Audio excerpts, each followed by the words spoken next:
penyuluhan tentang penyebab dan pencegahan diare ya. Sebelumnya ada yang udah tahu belum diare itu apa? Gak ada yang tahu? Jadi diare itu adalah suatu penyakit yang ditandai dengan buang air besar lebih dari 3 kali sehari. Nah, terus konsistensi si tinjanya itu cair atau lembek disertai dengan darah. Jadi kalau bahasa kitanya mah mencret gitu ya. Nah, terus kalau adik-adik misalnya dia udah BAB lebih dari 3 kali sehari, misalnya aduh hari ini udah BAB 5 kali terus mencret, nah itu berarti adik-adik terkena oleh penyakit diare. Terus penyebabnya apa? Yang pertama penyebabnya bisa dari infeksi bakteri, terus ada infeksi jamur, infeksi parasit ya dari cacing, terus bisa juga dari makanan, faktor makanan, misalnya makanan yang basi, makanan beracun, atau enggak kalian teh alergi terhadap suatu makanan, nah itu bisa menjadi diare, misalnya alergi susu. Terus cara pencegahannya gimana biar gak terkena diare? Yang pertama itu harus rajin cuci tangan ya.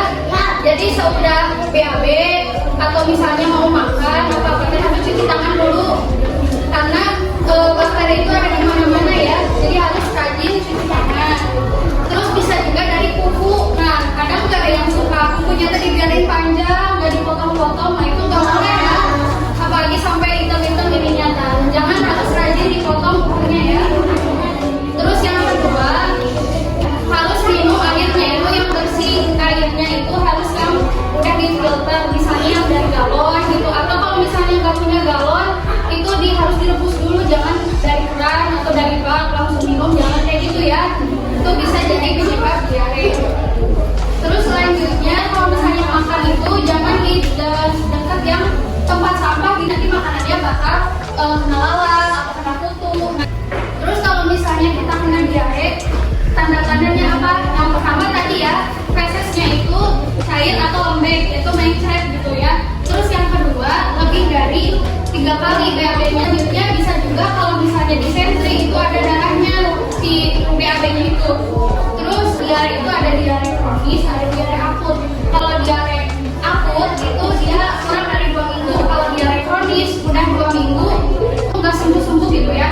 Nah, pengobatan diare kalau misalnya kita udah terkena diare itu harus kayak gimana? Yang pertama itu minum Oralin. Tahu nggak Oralin apa? Ada yang udah minum Oralin? Apa coba Oralin apa? Oralin itu air, terus dicampur garam, dicampur gula, diaduk-aduk, diminum. Nah, jadi kalau misalnya kalian terkena diare, yang bisa dilakukan di rumah itu minum Oralin ya. Diare itu biasanya bisa juga disertai dengan dehidrasi. Dehidrasi itu kekurangan cairan. Nah, kalau misalnya kalian bisa terkena dehidrasi juga, itu bisa diinfus cairannya lewat infus atau pada KRL. Yang kedua itu adalah makanannya. Makanannya kalau bisa makan bubur dulu atau makan nasi tim. Terus yang selanjutnya minum susu.